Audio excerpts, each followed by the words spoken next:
all for being with us tonight. I'm going to call this Harris County Board of Commissioners meeting for August the 18th to order. And Commissioner Lane will offer our invocation this evening. Bow your heads, please. Dear Heavenly Father, we thank you for the opportunity to meet again, to carry out the business of this county, to do what hopefully is in the best interest of them all. We ask, O Lord, that you be with those of us who have been touched by the COVID virus. Please give solace to those who have lost someone. Give support to those who are struggling through this now. And certainly be with all of the rest of our citizens as this continues to hover over us. We thank you, O Lord, for the many blessings that you do give us, the right to assemble, the right to govern ourselves. And we ask that you be with us, watch over us, and help guide us through all of these days. We ask in Christ's name. Amen. Amen. Please stand for our pledge of allegiance. I pledge allegiance to the flag of the United States of America and to the republic for which it stands, one nation, under God, indivisible, with liberty and justice for all. And before we get started tonight, we lost one of our valued employees last week to COVID, Steve Dutton. And I just ask that all of you please remember the Dutton family in your prayers. The first item on our agenda tonight are minutes from the regular session of August 4th, 2020, the planning retreat session of July 30th, 2020, and public hearings 1 and 2 of August the 11th, 2020, and that is the Taxpayers' Bill of Rights on the millage rate. Is there a motion? Motion to We could approve do all three. All three. Okay, there's a motion to approve all three. Second. There's a motion and a second. Is there any discussion? No discussion. All those in favor? Okay, motion is approved. Nancy, is there an appearance of citizens? Yes, ma'am. Buddy Burns signed up for number 6. Okay, number 6. Okay.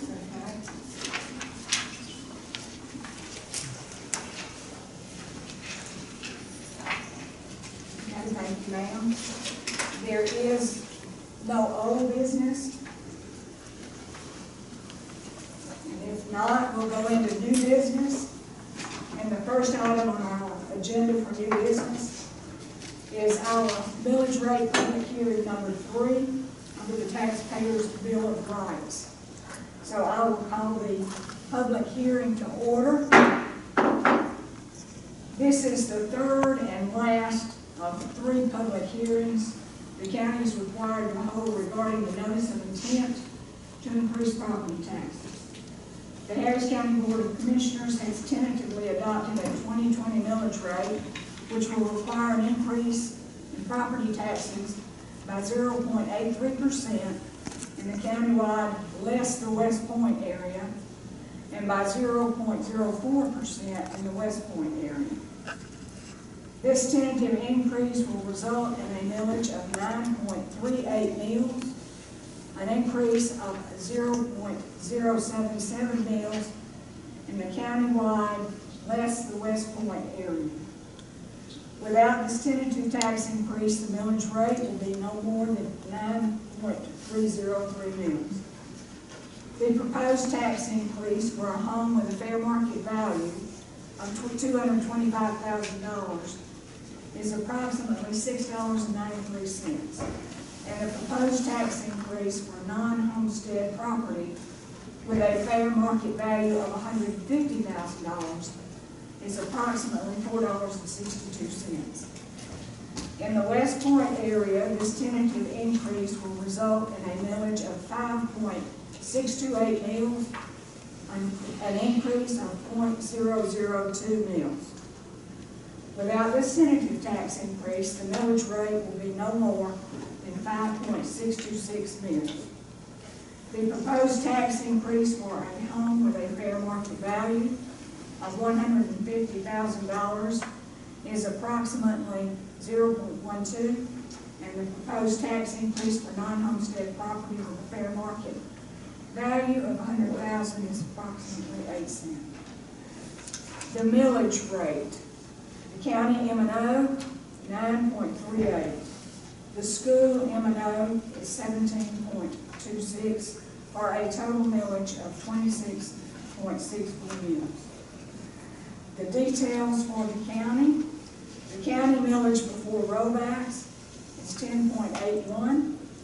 Less rollbacks for lost is known as 1.43, for a total county millage of 9.38. The details for the school board. The school M&O is 17.26 mils, with the school bond of 1 mil. Total school millage is 18.26 mils. And lastly, the details for West Point. The West Point millage before rollbacks is 7.17, less rollbacks minus 1.54, and total West Point County portion is 5.628. Is there anyone who would like to make any comments concerning the millage rate? No comment. Okay, then we will close the public hearing, and the millage rate will be set. That is the next item on our agenda. Set the millage rate for 2020. The county was required to hold 3 public hearings due to the tentative increase in its millage rate as follows. The public hearings were held on August the 11th at 11 a.m., and August the 11th at 6:30 p.m., and then during tonight's meeting. We have Randy Dowling here. We have our Chief Tax Appraiser Wayne Morris here, and our Tax Commissioner Vicki Jamerson are here. The millage, I have just gone over all of that. I won't bore you with those details again. But the county's millage rate is 9.38, and the school millage is 18.26, for a total of 27.64 million. Is there a motion to accept this millage rate? To set the county millage rate at 9.38, the portion of West Point at 5.628, and authorize the tax commissioner to collect the school board's millage of 18.26. Is there a motion? I make the motion that we proceed in that manner. Okay. There's a motion. Is there a second? I'll second that. Okay. There's a motion and a second. Is there any discussion? Just to point out that this is the same millage rate as 2019, 2020, and it will be the same 2021. Okay. Any other discussion? The rate has not changed. It's not changing. Okay. All those in favor? Okay. Motion carries.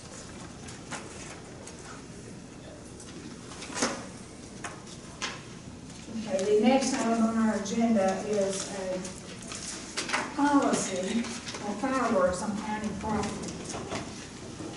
During the July 30th planning meeting, the board discussed allowing citizens to rent county property for public fireworks exhibitions.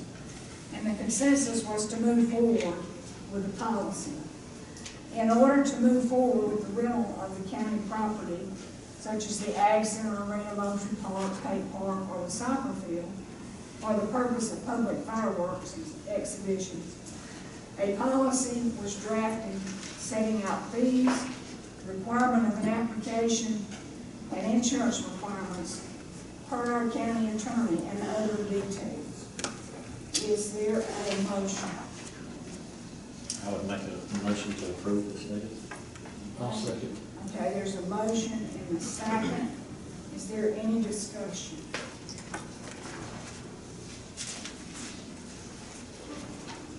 Okay. No discussion, so all of those in favor of approving this policy? Okay, motion carries. Thank you.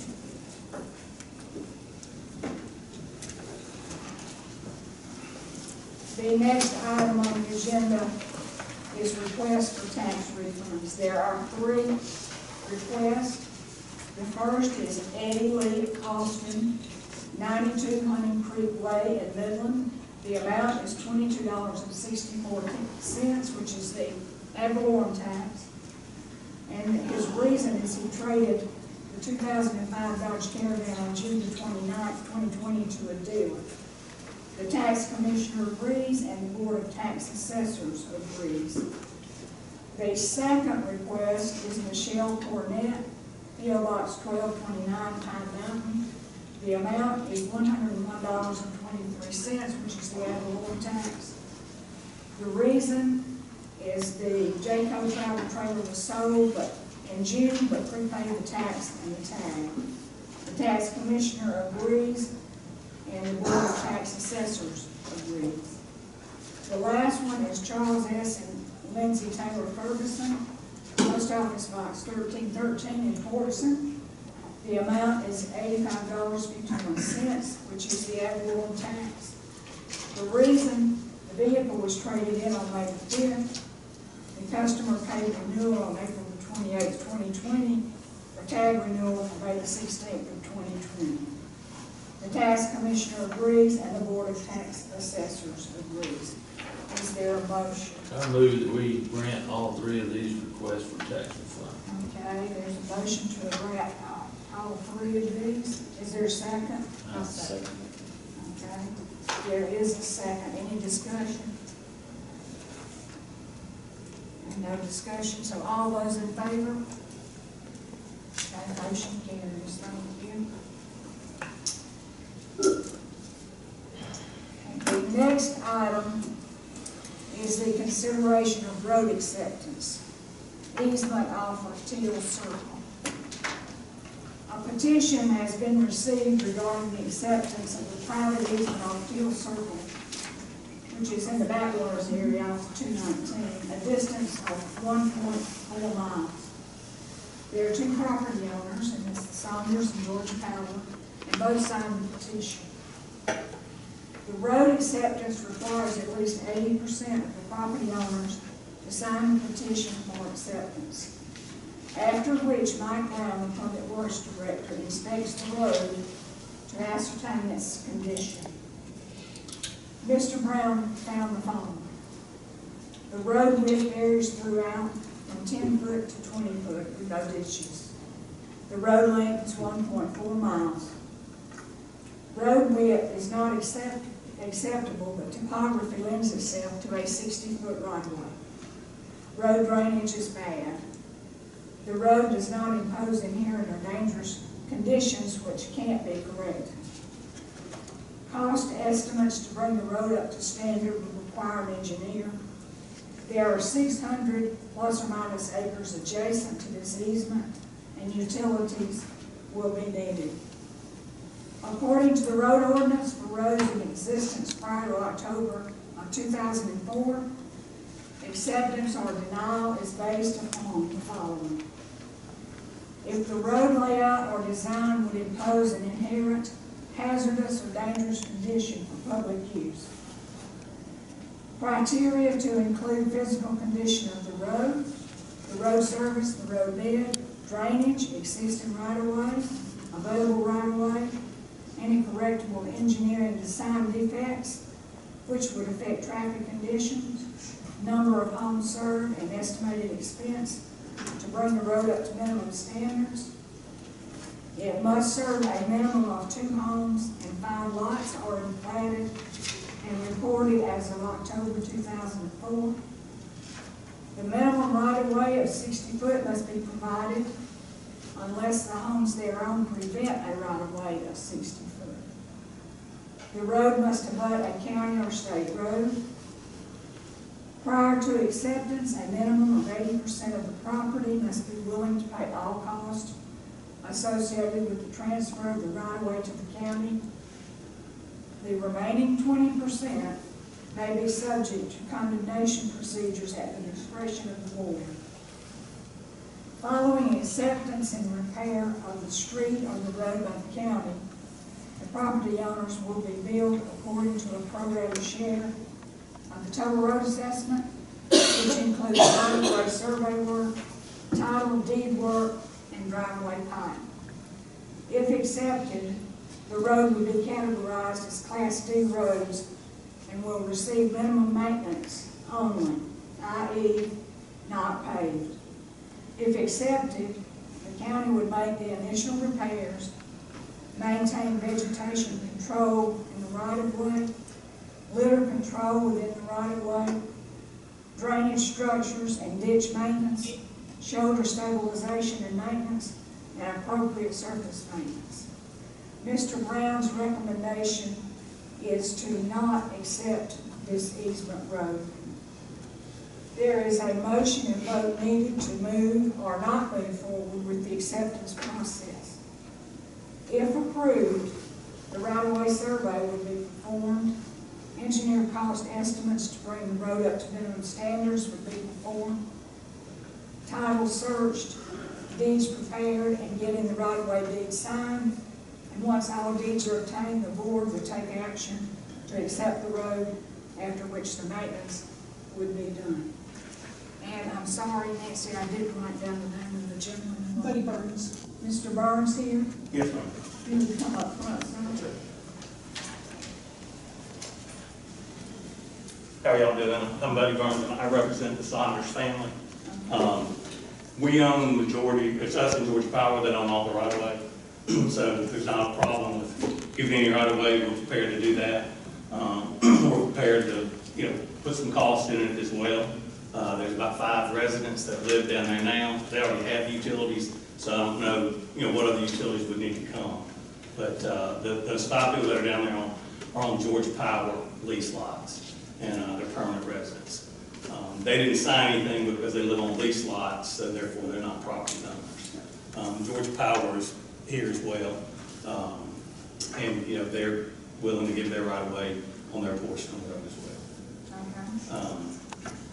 Okay. And for what's worth, the residents that are there, we've spoken to all of them. Of course, they're all in favor of doing this because it will give them much better access to their homes.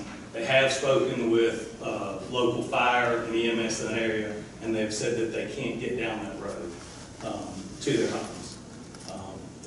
I didn't get that from I got that from the homeowners, not from the EMS itself. But if you've been on the road, it's more than a big trail. You can get down it fine, but we would like to have access down that road ourselves. It goes through the middle of our property. We didn't ever give any right of way for it. It's a prescriptive easement that is there, and so our thoughts are we would like to have it as a county road so we can use it to access the rest of it. It's about 650 acres that we own. It's also where Mulberry Falls is. I don't know, I guess y'all probably know about Mulberry Falls, and so we own one side of the falls, and this property all joins the falls, and it would give us much better access to the falls as well.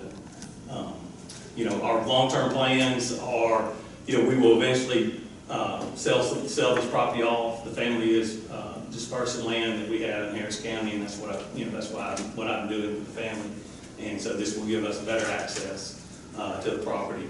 I think we're willing to take minimum lots, and I know we're not going to pave it, and we're not expecting them to pave it, and so I think our lot sizes have got to be 25 acres or up, and I may have that wrong, but we're willing to conditions like that. We're willing to talk about shared expenses as well. I think Georgia Power is as well, so we're open to discuss other costs or contributions from us besides giving the right of way.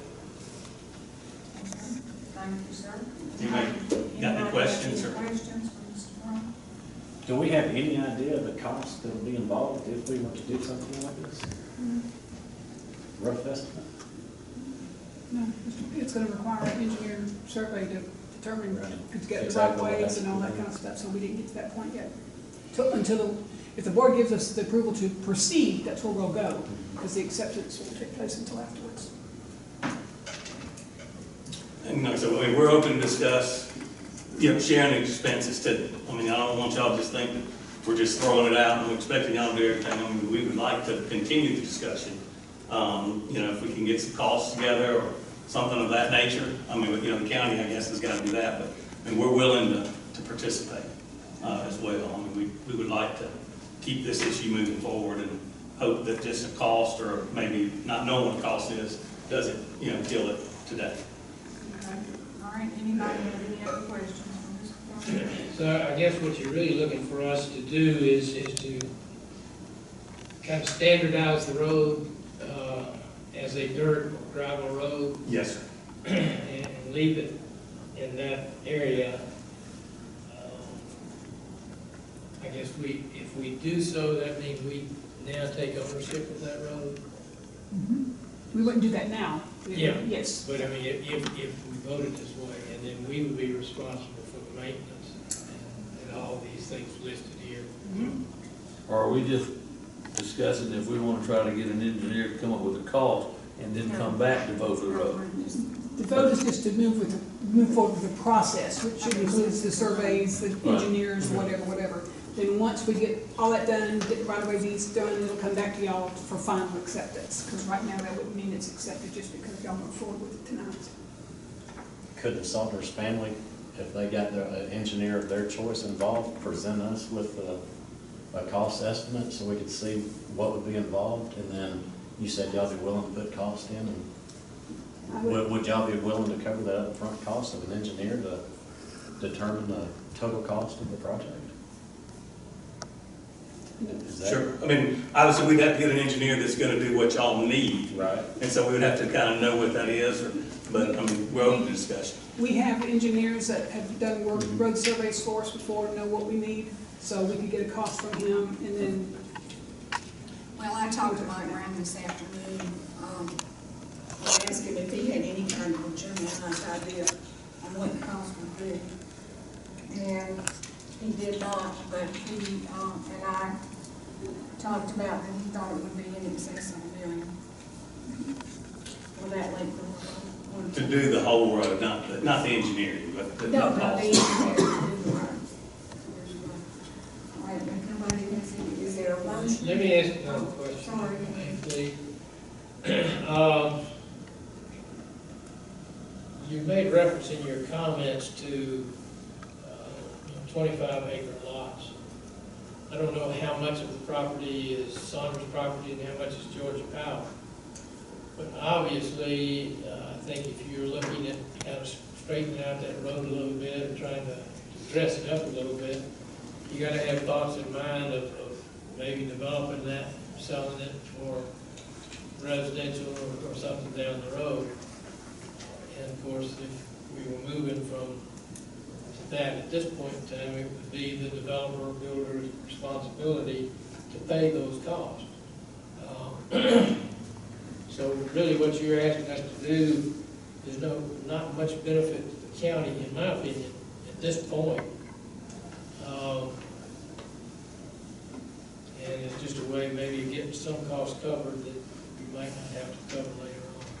And I don't know whether that's the sole reason, but I don't see, obviously the people that live there now have access to their property. They've got roadways or whatever in and out.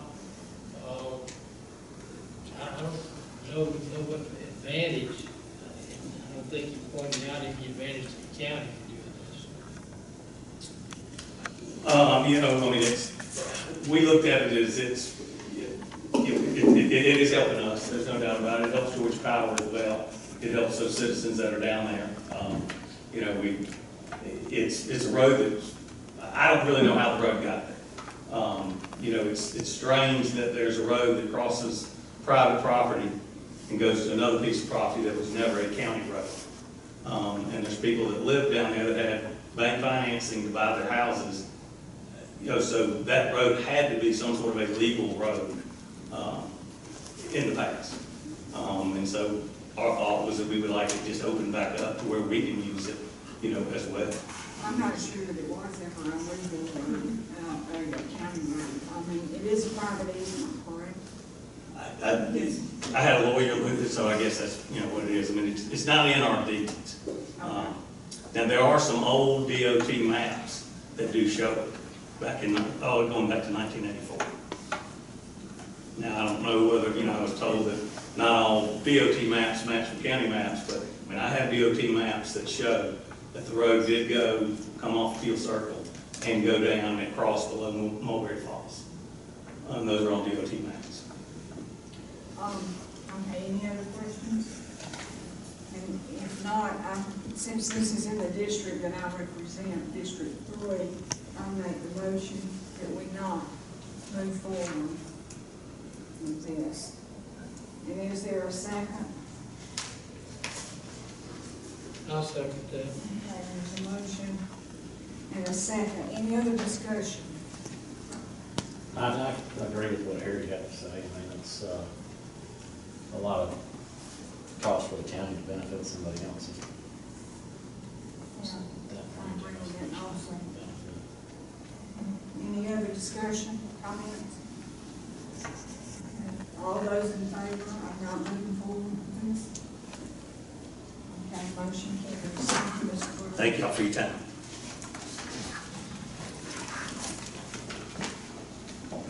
Okay, the next item we have on the agenda is an appointment to the Planning Commission. A vacancy exists on the Planning Commission, and Commissioner Zerner wishes to appoint an individual to complete the term of Matthew Newberry, who resigned. The term will expire December the 31st of 2021. Mr. Andrew. So I would like to appoint Gene Weldon to the Planning Commission. He is currently on the Development Authority. I think it would be better served on the Planning Commission. Coming off of the development. Yes, coming off of the Development It's good. Authority. Okay, is there a motion? I'll make that motion. Okay. I'll second it. Okay, there's a motion and a second. Any discussion? Question though, he does not have to come off of the Development Authority, as far as I know, unless he wishes to. He would like to. The county attorney sort of implied that it was not real clear, but it would be best if he did not serve on both. So then we'll need to put somebody, appoint somebody to the Development Authority. Yeah. All right. Okay, any other discussion? Okay, all those in favor of G. Wilson? Okay, motion carries. Thank you. The next item on our agenda is the census update. We have a census committee that has been working to try to get our numbers up of those to respond to the census. And the number we have, our response rate in our packet is 64.19%, but that is up now a little bit to 65. So we are ahead of the surrounding counties, but we need to get it higher if we possibly can. Door to door, as enumerators, that has begun, and they also have moved up the reporting date from October, I believe it was. It's October or November to the end of September. So we have a shorter amount of time. So we'd really like to have your help in asking those who have not responded to the 2020 census to please do so. They can still self-respond at 2020census.gov, and it only takes a couple of minutes. Doesn't take long at all. So if anything you could do to help us to get that number up above 65, will certainly help our pocketbooks going forward for the next 10 years. Anybody have anything they want to say about the census? I guess just to add a little bit to that, there are a number of things that come from the census and that favor the more people you get counted in the county, the more you have an opportunity to get federal dollars for some of their programs. It also determines the representation to the U.S. House of Representatives. Obviously, you only get 2 senators per state, but the House of Representatives is based on population. So the more that you have your citizens counted, not cheating, but just making sure you get as many of them to do something about this, the better chance we'll have of being able to affect votes and whatnot in Congress, or at least having a little bit more pull. So it is important for those reasons that we do that.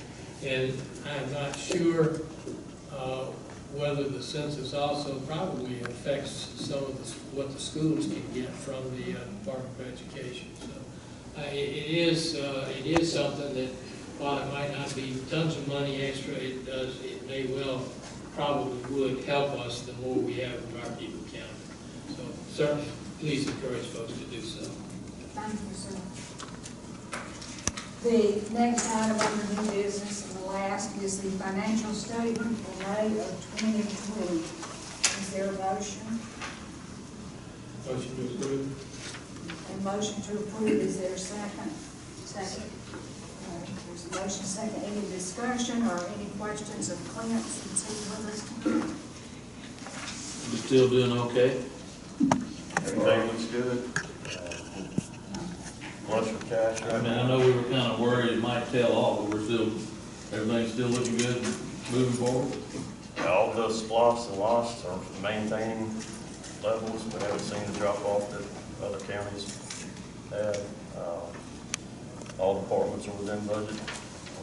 Everything looks good as far as I can tell. I'm closing out June. I should have June and July, and next meeting I should have the June audit or budget adjustments for the HRAs and others that get allocated out to each account. So I should have those for the next time, and the audit's coming along relatively smoothly. So. And usually our comment every time we receive the financial statements, the monthly financial statements, is our department heads do a great job with the budget. I mean, you know, so many of them for this day are still, you know, have only spent 80% of their budget. So y'all do a great job in holding down that budget for us. All right, all those in favor of approving?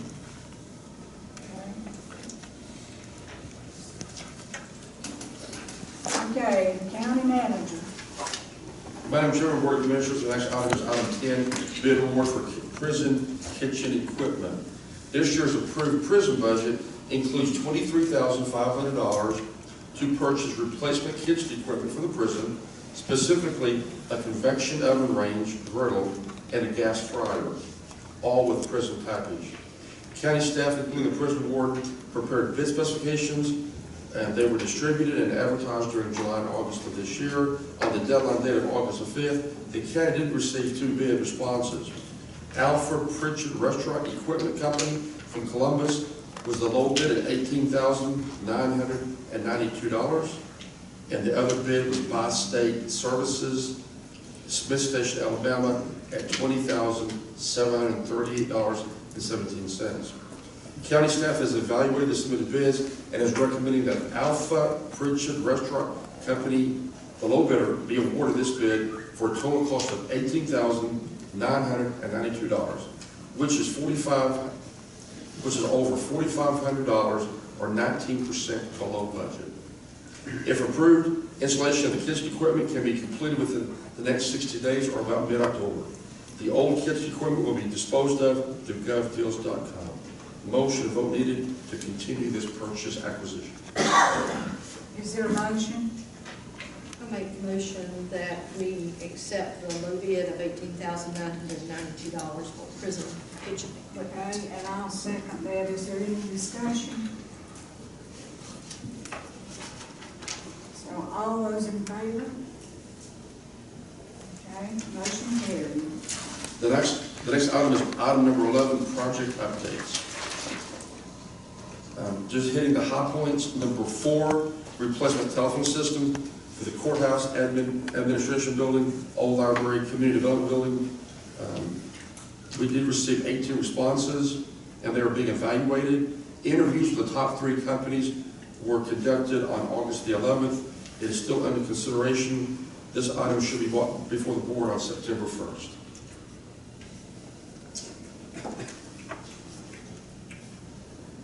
Number 6, equipment for this room to allow live stream meetings and recording of meetings. The board approved that at the last meeting, and that should be installed by mid to late September. The equipment has been ordered. Number 9, 2 replacement ambulances for EMS using SPLOST 2019 funds. They've been ordered, delivered during February of next year. Number 11, the energy recovery unit at the courthouse. Again, the board approved that at a recent meeting, and that is ongoing completion by late September. Number 12 was approved this evening, the kitchen equipment for the prison.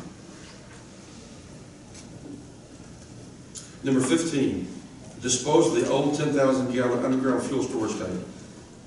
The board approved that bid at the last meeting. That is ongoing, completion by early October. Number 22, repair of 3 county bridges. That's on bid, and bid opening is September the 10th. And number 23, the Barnesville Road Bridge repair. We're hoping to squeeze that into item number 22. So when the 3 bridges are bid, we can add that as a 4th and be done all at the same time. That is our goal. Number 24, Melody Lakes Dam. We're still preparing bid specs, and when the bid specs are prepared, it was distributed and completion early 2021.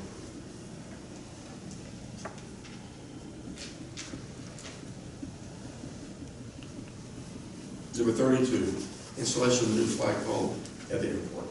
Almost finished. The hole is 46 inches deep. But it will be 46. Now it's about 42. Got a few more inches to go.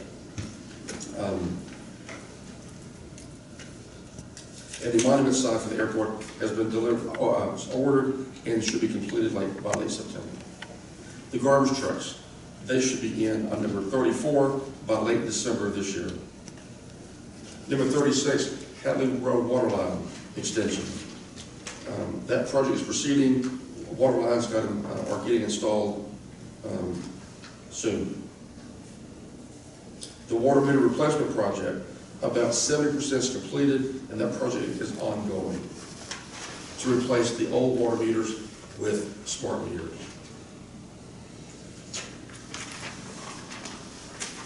Number 42, renovation of the old library building. The board approved at the previous meeting to have a lease and lease the old library to Marshall Medical for a clinic. The lease and MOU are being prepared, and that should be on the September 1st agenda for consideration. Number 46, complete and implement the employee compensation study. That is the next agenda item. And number 48, implement the $1.6 million Federal CARES Act grant. The county did receive $1.6 million, and we have uploaded the 30% by the September 1st deadline of public safety salaries, and we already received the $480,000. So we've uploaded as of yesterday the 30% of public safety salaries, which is an eligible expense for this project. Did that take up the total amount? It took up more than the total amount. So yes. So now we're going to wait to get that approved by the state. It's still pending, and then we will proceed on to the rest of it. You can see the SPLOST charts, the loss charts. We haven't got any funding in for this fiscal year yet, or the T-SPLOST. Building permit issuance for single-family homes was 21 in July. So single-family home building permits are still going strong. And solid waste tonnage, my favorite. In July, you can see in July, we received almost 1,700 tons that month, compared to this time last year, right at 1,400 tons. That's more than we've done, looks like, in the last 3 years. So almost 17 in July. In June, the previous month was 1,628. So solid waste tonnage collection keeps increasing. So, which is indicative of good economic growth. Amazon boxes. Amazon boxes. and old TVs for somebody. Be happy to answer any questions the board may have. Anybody has any questions? All right. Okay. Next. The next item is, I'm going to get Alex Damon with CLG. He is on the horn, and Alex Damon, are you there? I'm ready to begin whenever you are. Okay. Alex, please talk as loud as you can. Will do. Good evening, Chairwoman, members of the Board of Commissioners. Hi, Alex.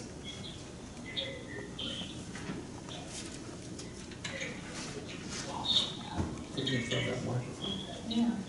I got one here. Yours ain't working. Alex, are you there?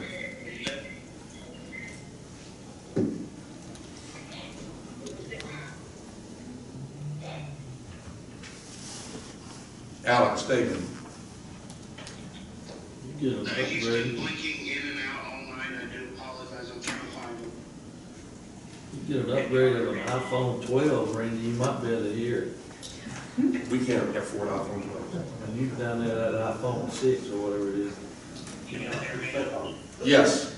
Please continue, Alex. Will do. Chairwoman, members of the Board of Commissioners, thank you for inviting me this evening to speak about the classification and compensation study that we conducted for Harris County.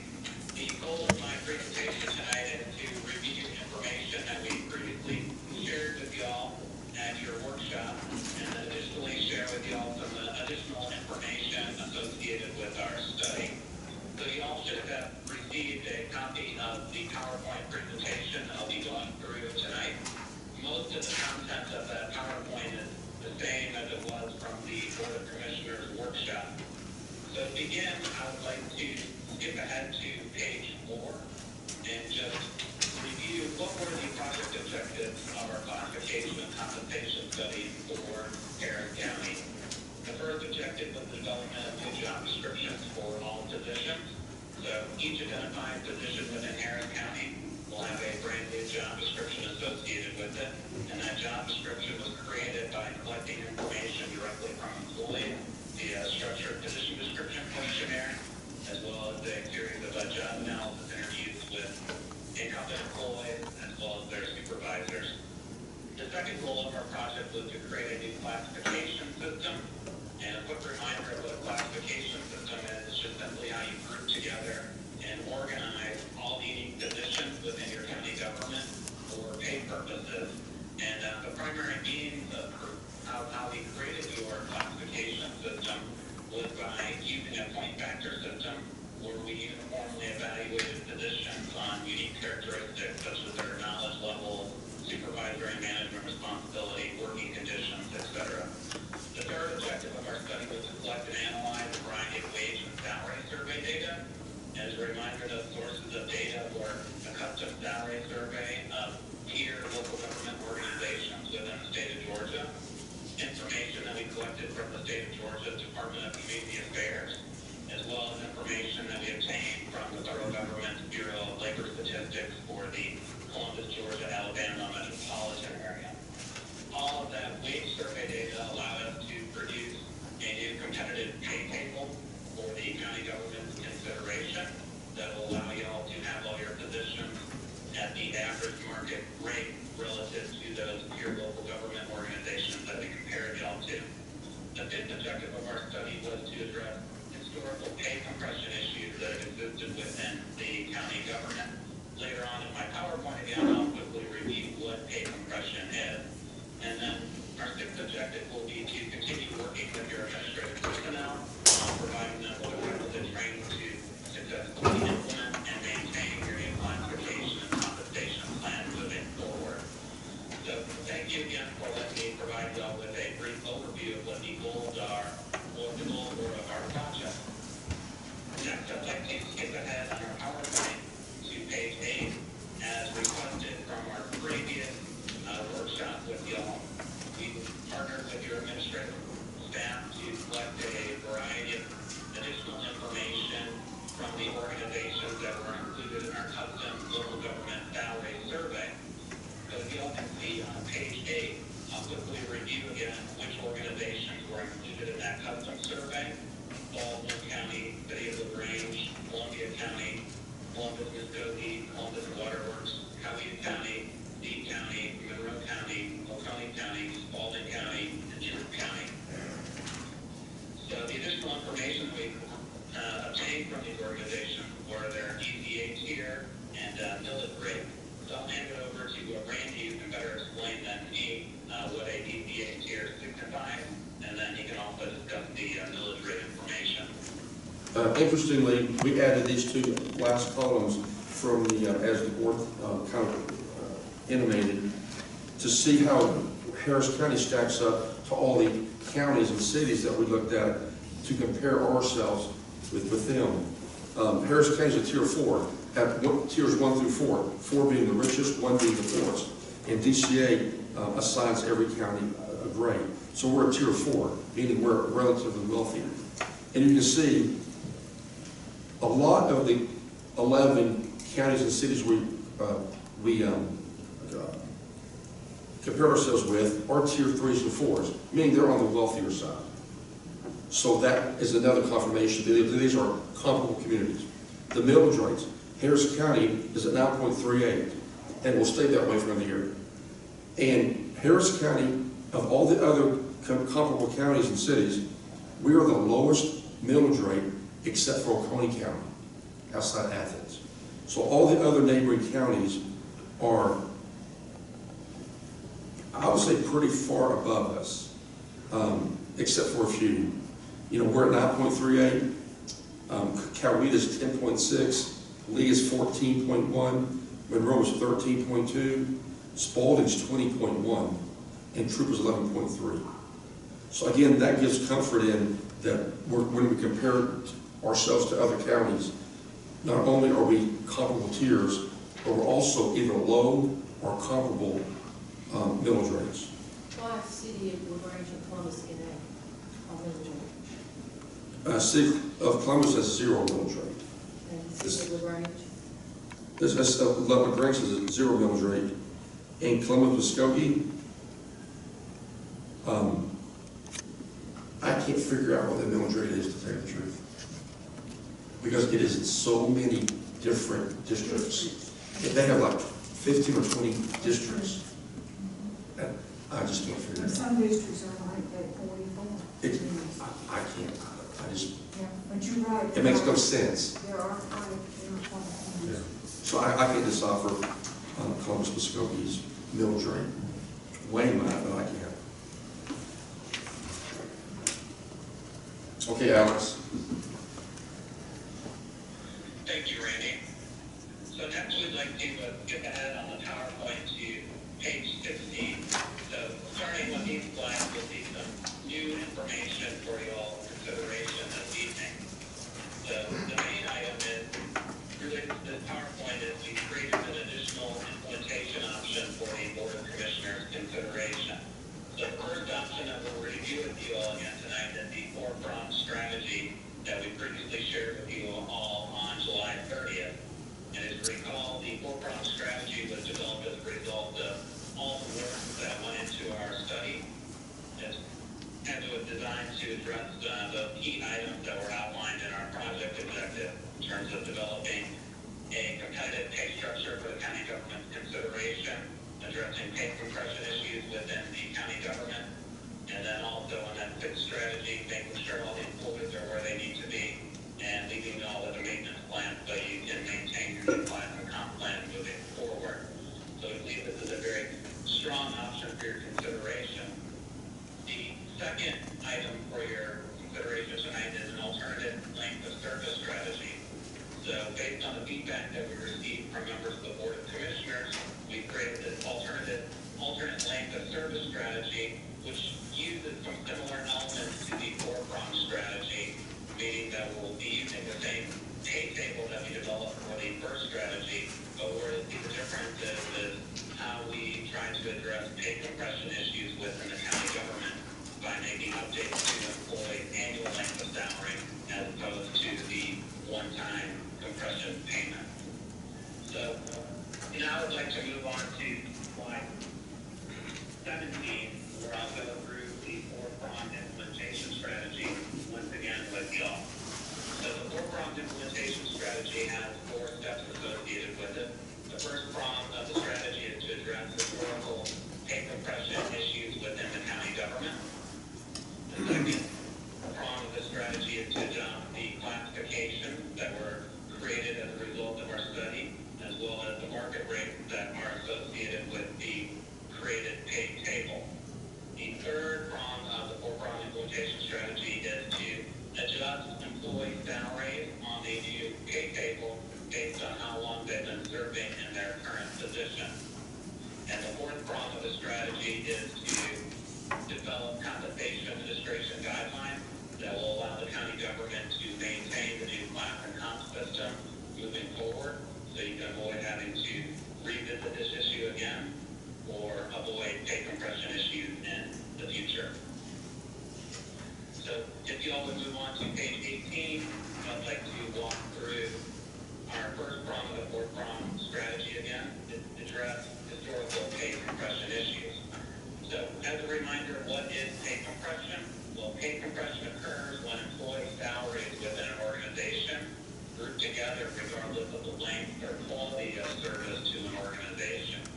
And if there are high levels of pay compression, which we identified within Harris County, it can create a variety of HR and management issues for our organization.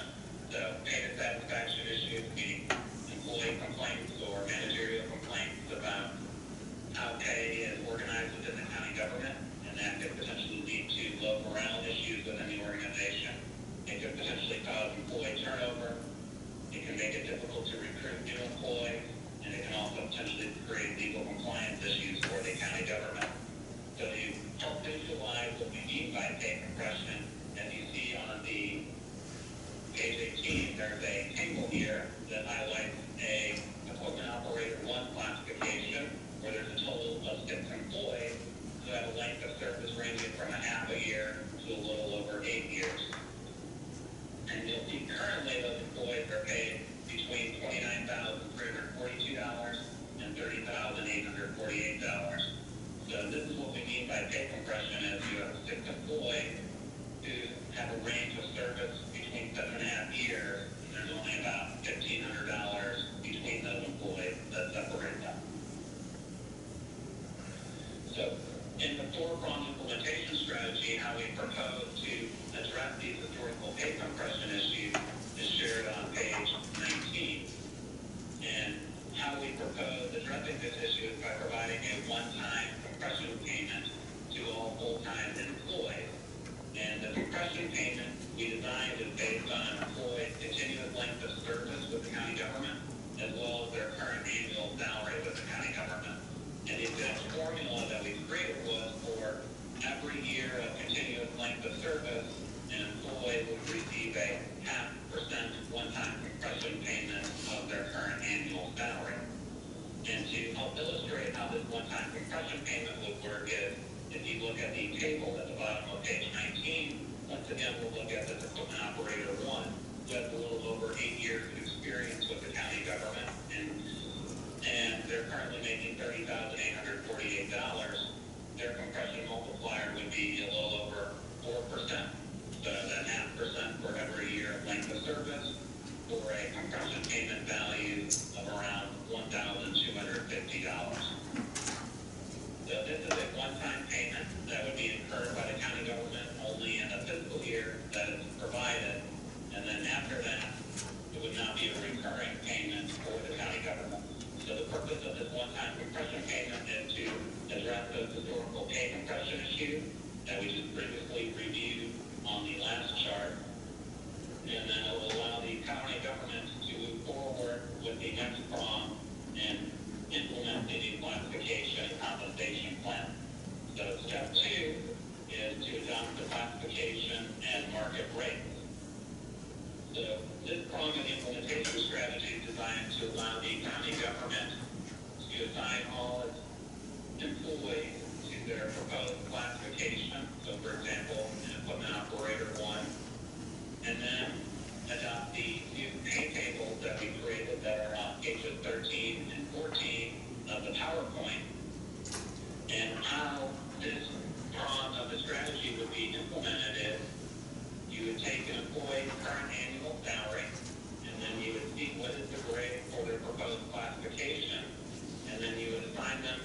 pay table to what is the closest step to his or her current annual salary.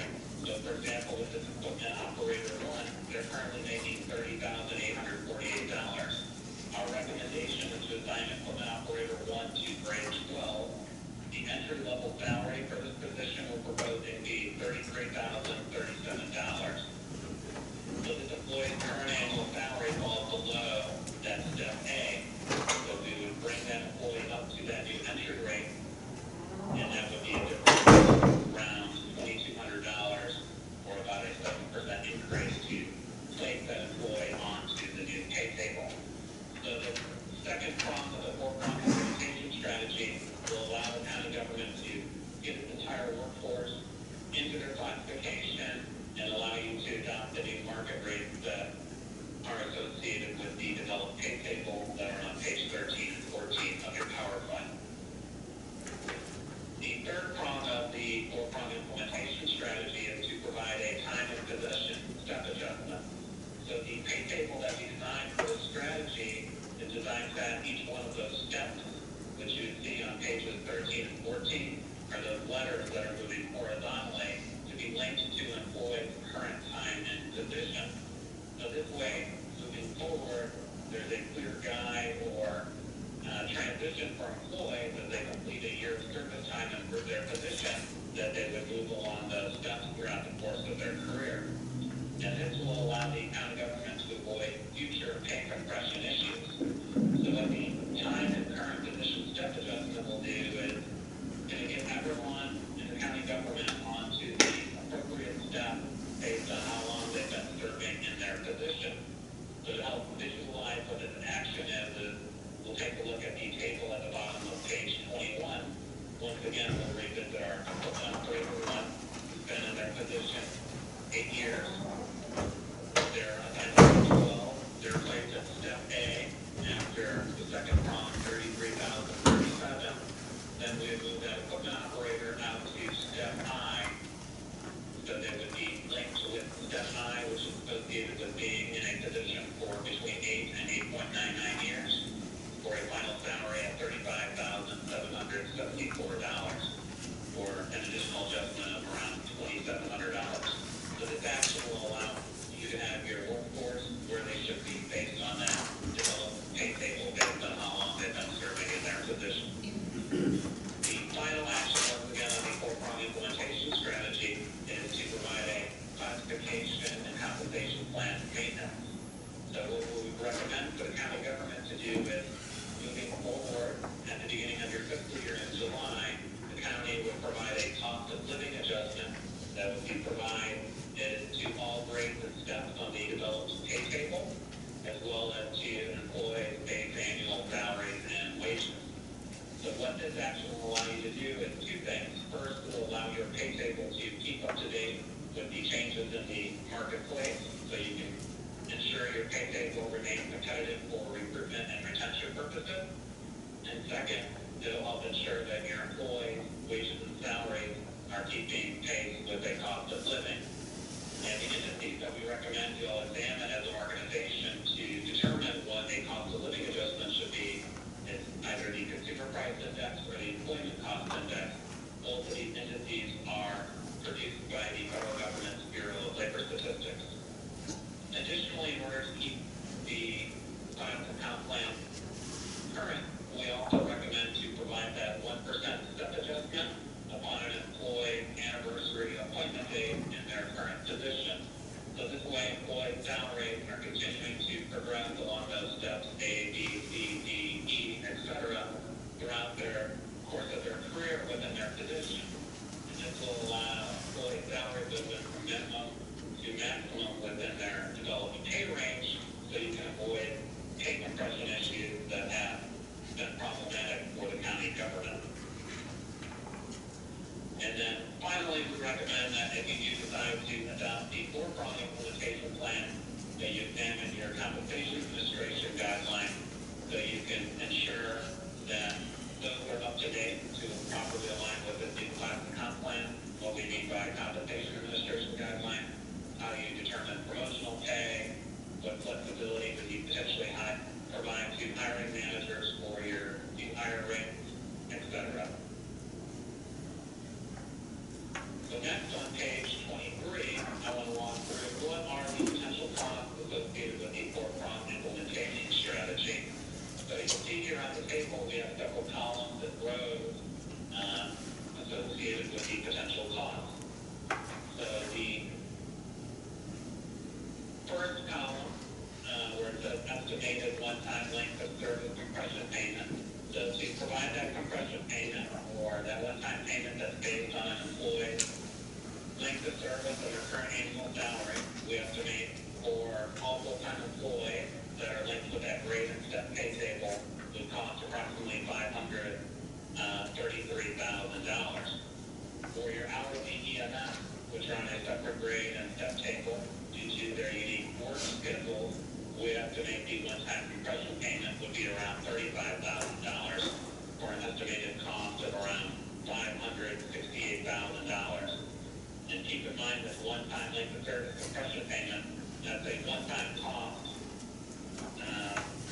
for the fiscal year that is applied in. So it would not be a recurring cost for the county government moving forward. Whereas the latter column, these are going to be recurring costs for the county government moving forward. So these are going to be additions to employee-based wages and salaries, and in your EMS department, additional costs associated with their scheduled overtime. The second column, full-time estimated classification change and market adjustment costs. So to do that second prong action, take all employees, assigning them to their classification, and then putting them onto a step that's closest to their current annual salary. We estimate on the grade step plan would be $629,000 for hourly EMS grade step table, about $6,500, or an estimated cost of around $636,000. And then the third prong associated with the four-prong strategy, making those step adjustments to get employees where they need to be on the pay table based on how long they've been in their position. We estimate that cost being at around $404,000. On the grade step plan for hourly EMS employees at around a little over $39,000 for an estimated cost of around $444,000. And then, based on our calculations, we estimate the county government would incur an additional around $21,000 in hourly EMS overtime expenditures for an overall implementation cost in one fiscal year of $1,668,000. So that would be the one fiscal year cost.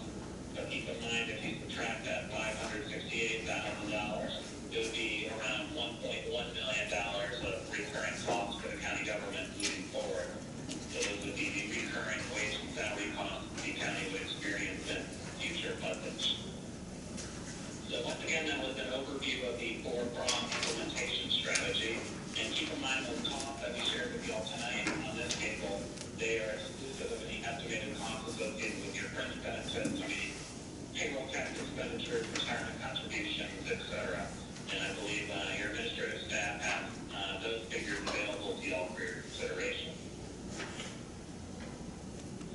So next, I want to share with you all the alternate length of service strategy that we developed based on feedback that was provided by members of the Board of Commission.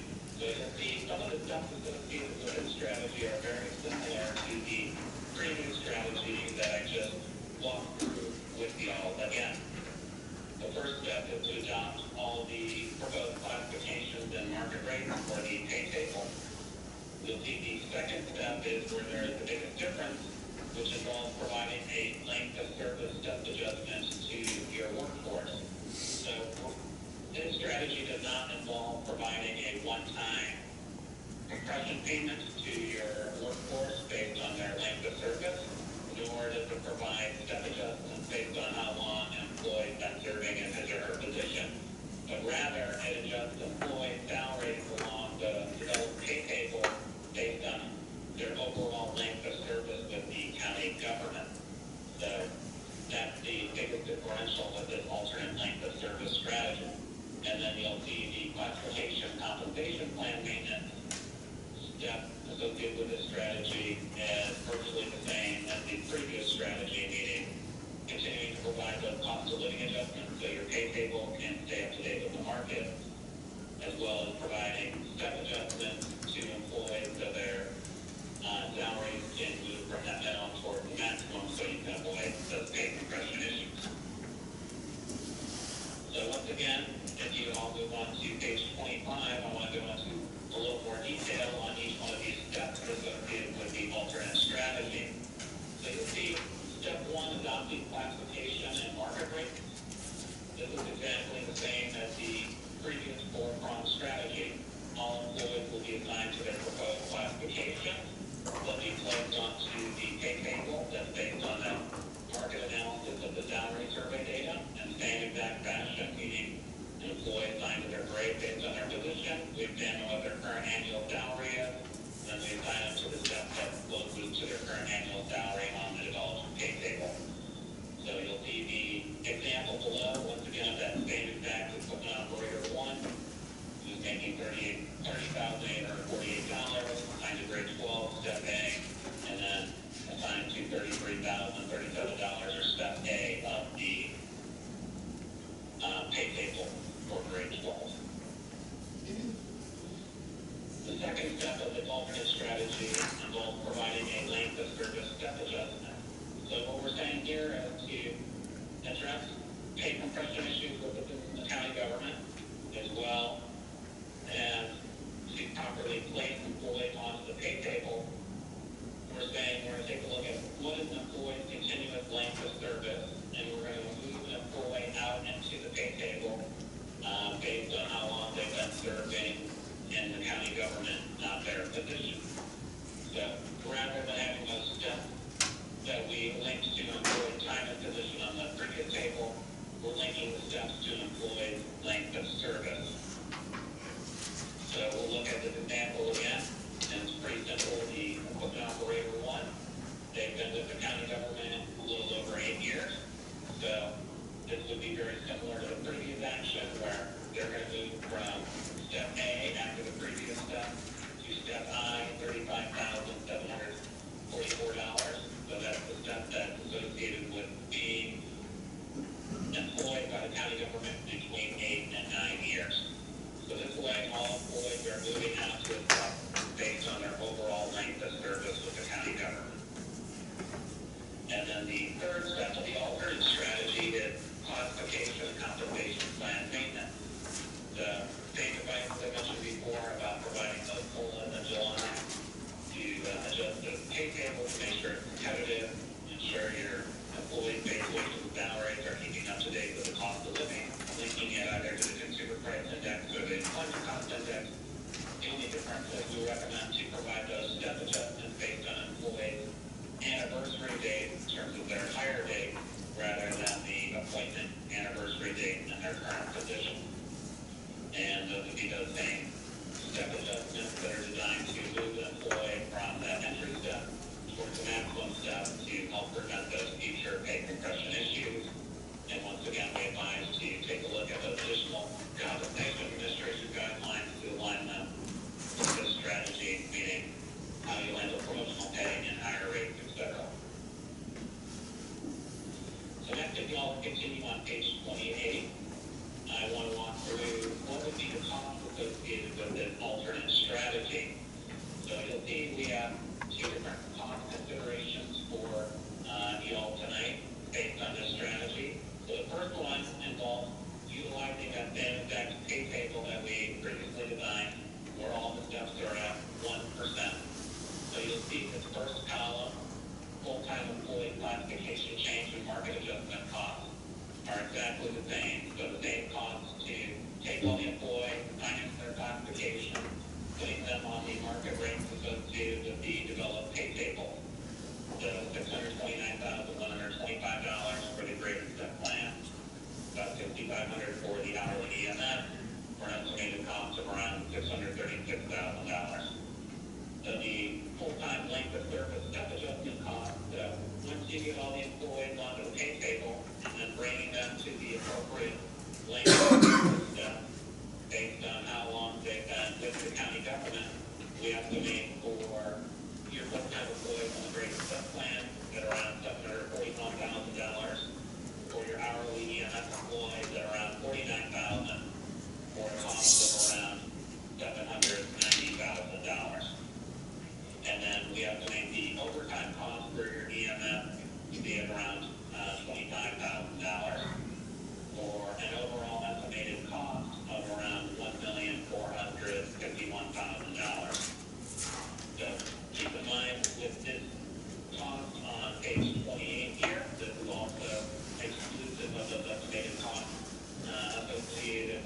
fringe benefits, so if you increase wage and salary, the additional cost the county will absorb via payroll taxes, retirement contribution, et cetera.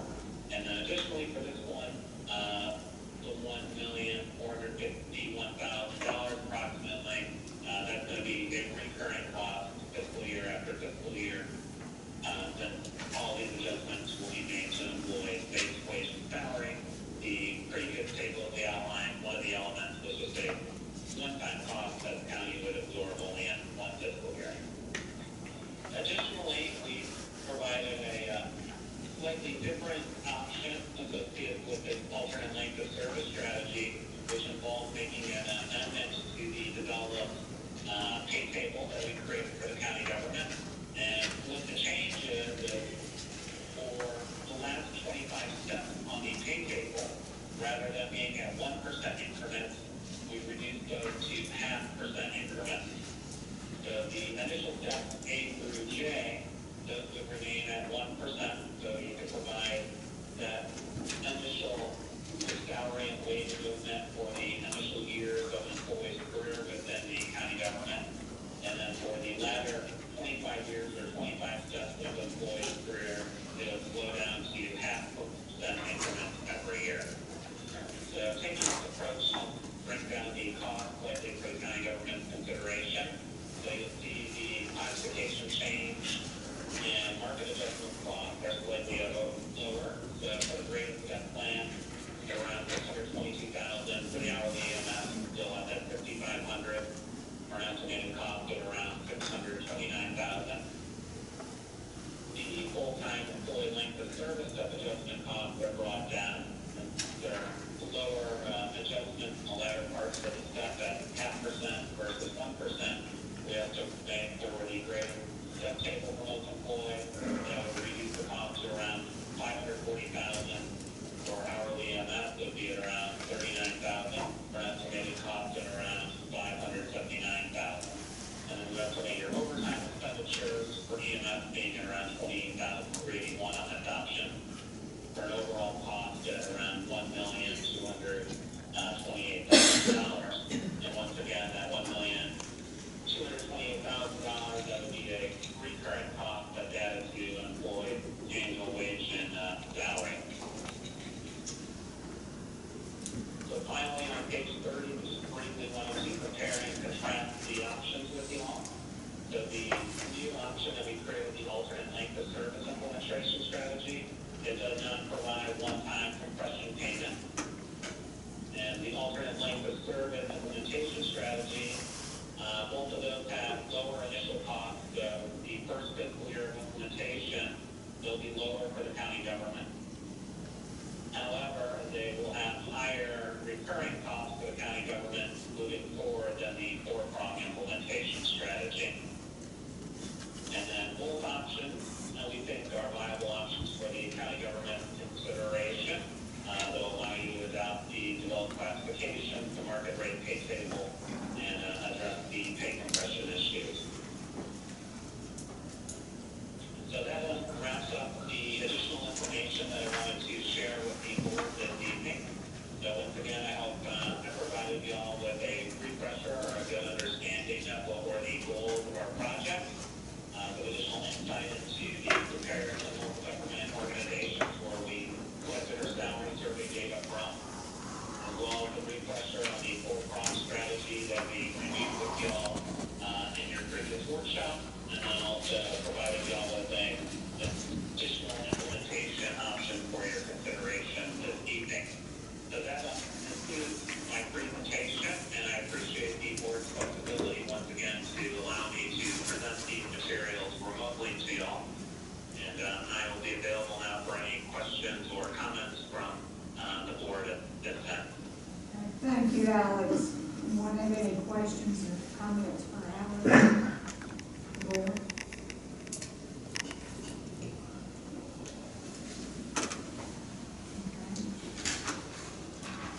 All right, I will ask for a motion. Madam Chairman, I'm very happy to say that we are looking at this very seriously. It has been a long time coming. We, the Board of Commissioners, have felt for a long time that our employees deserve more, that they work very, very hard, they love this county, and that they really do this out of a love for the county, because they haven't in the past been able to count on a whole lot of monetary reward for it. I appreciate the work that Carl Vinson Institute of Government has done, and with the initial study, and then also taking a look at comments and feelings. I think after the work session when we first had this presented to us, it was nice to see this. It's a lot of money that we're talking about, but there were some reservations from the Board of Commissioners. I would like to say that those reservations did not come about by saying, oh, it's too much money. Gosh, can we do this? It was, are we treating folks fairly? Are we really looking at something? In my opinion, there were two problems with that initial study.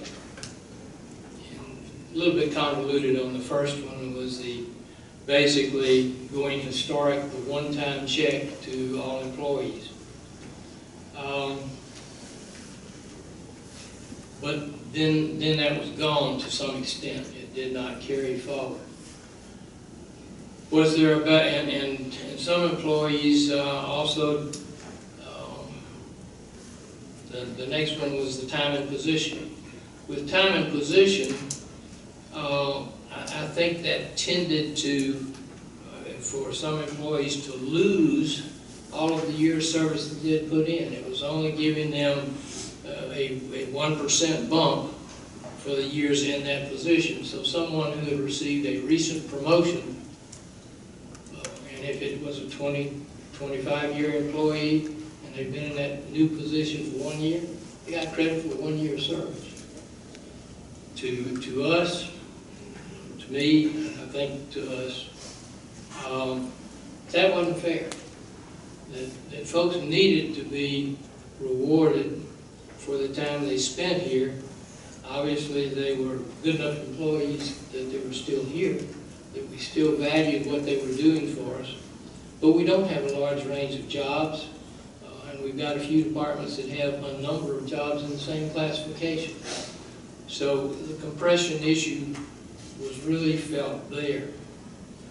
So we talked to Carl Vinson and asked them to put together the scenarios which came up with option 2 and option 3, which are basically the same except for the percent for time and service. But what that does is not only gets away from paying people for past years, and frankly, I don't know whether legally whether that would have caused any problem, but there could have been at least a question from retired employees who worked during that period of time, why can't I be covered? And that could have gotten pretty dicey. So we got away from that. We still give them a year's service, and we get more for it. Also, by doing away with, from that consideration, time and position, we averted the possibility of some additional compression issues that could have come about. So we really took a look at this. We were committed and still are committed, which I hope we'll find out in a little bit. But we are committed to doing what is long overdue, addresses compression, addresses loyalty to the county, sets the tone for moving forward, that if we are judicious in staying up with the cost of living and moving the salary ranges as well as the salaries forward, so compression doesn't begin to creep back in. So we want to treat everyone fairly that way.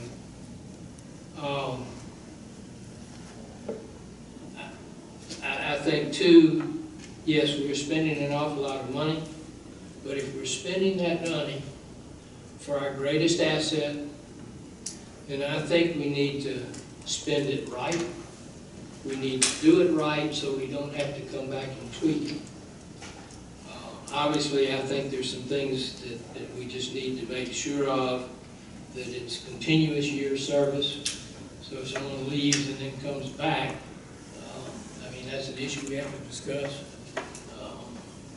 Certainly someone who maybe has been here 25 years and leaves and then comes back, they shouldn't get credit, in my opinion.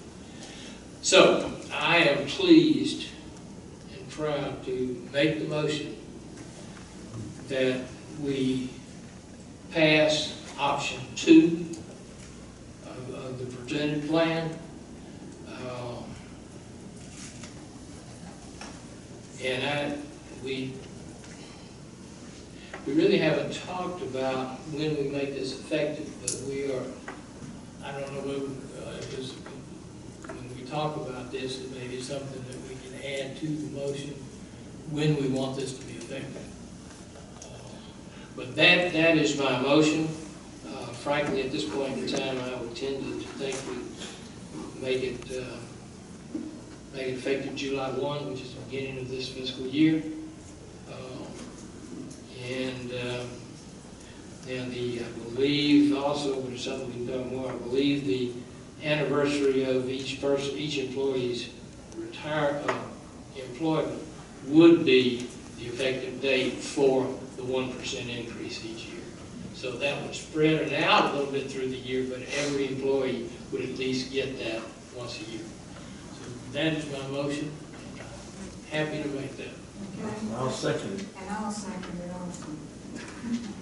All right. So, And I would, for discussion, I would like to make sure that you put into that motion that we retroactive this back to July 1. That's Right. fine. I think, let's make sure that that's in there. Okay.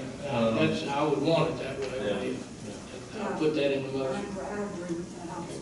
I mean, as y'all know, this is one of the big things that I wanted to do when I came on here, and we've got all kind of options, and I think, Carl Vincent did a great job, and I think we've come to something that we can all be happy with, and I hope all of the county employees can be happy with, and I hope they know we're trying to make this right. Not that it was wrong, we're just trying to make it right. Trying to make it better. Yeah. Trying to make it better. Okay, is there any other discussion? My only concern is the ongoing cost. It's going to be very, very expensive for us to do this, but again, I think it's long, long overdue. And I think that we are in the place fiscally where it is time to do this. We have the information we need to do this, and we don't need to put it off another day. So, but it does make you a little nervous when you look at that number, and you know that's going forward, but I have confidence we'll be able to do it. Randy, can you share the funding for this? Yes, in I'm this, not putting you on the spot. no, it's a good question. We're in need, for this fiscal year, beginning July 1st, we budget $800,000. So that's the budget. Then, we're gonna need about $2 million. So $800,000 is in the budget. Then, since the board this evening didn't roll back taxes, that's another $400,000 the county will receive. That was not budgeted per se. So so we're up to 1.2 million. The other 800,000 can come from, where we're getting 1.6 million from federal CARES grant, and we're getting reimbursed for budgeted expenses in excess of $800,000. So basically, those three attributes: the budget money, the extra money for the not rolling back the military, and money that will be left over once the Federal CARES Act grant is reimbursed. Clint, would that be a fair assessment? Okay, great, thank you. Any other comments or discussion before we have a vote? Okay, all those in favor of option 2 and retroactive to July the 1st of 2020, please raise your hand. Motion carries.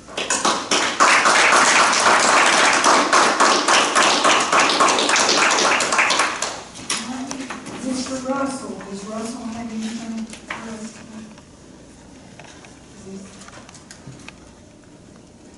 Russell, do you have anything? Yes, sir, I know, thank you. Okay, thank you. Is there a need for an executive session? No need for executive session, so I'll entertain a motion to adjourn. So moved. So all those in favor? We are adjourned. I say no, let's stay. I say no, let's stay.